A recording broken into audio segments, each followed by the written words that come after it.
Concernant vous parliez de désert culturel, il y a beaucoup de gens qui vont parler de Voltaire par exemple, parce que justement personne ne l'a lu.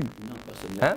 Et j'aurais aimé que vous racontiez l'anecdote de l'historien qui a écrit un gros dictionnaire sur la Révolution, et pour s'amuser avait créé un personnage qui n'existait pas.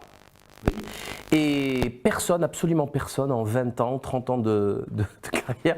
Oui, c'est un de nos très bons camarades que j'ai connu quand j'étais à Hippocane, d'abord au lycée Louis-Grand. Ensuite, j'ai accompagné un de mes professeurs de philosophie, Dreyfus Foyer, qui était médecin aussi, qui est devenu Torino, à Henri IV. Il était le professeur d'ailleurs de grandes personnalités, tout ça, Joseph Kessel, Faurisson, etc. Eh bien, ce garçon a travaillé, a été rentré à l'école des Chartes, un excellent germaniste qui avait été instruit, il m'a présenté son professeur, par une colonne allemande de Palestine qu'il m'a montré, avec son père en photographie, et derrière il y avait l'hôtel King David, qui était évidemment la propriété allemande confisquée pendant la guerre. Ce garçon-là a fait chez Fayard un grand dictionnaire de la Révolution et de l'Empire, qui fait autorité.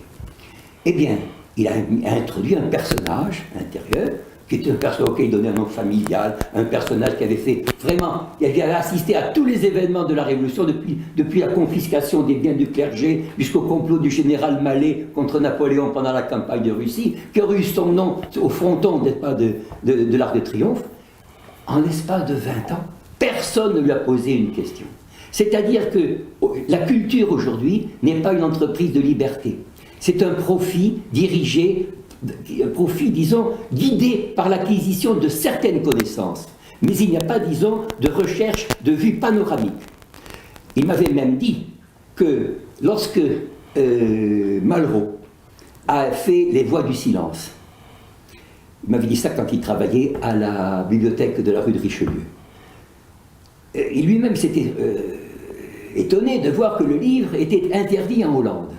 Pourquoi? Car il s'agit d'un recopiage, bien sûr, d'un livre hollandais, voyez-vous. Mais malheureusement, c'est très mal recopié, voyez-vous. Bien, ceci, voyez, ça montre le clair-obscur dans lequel nous vivons.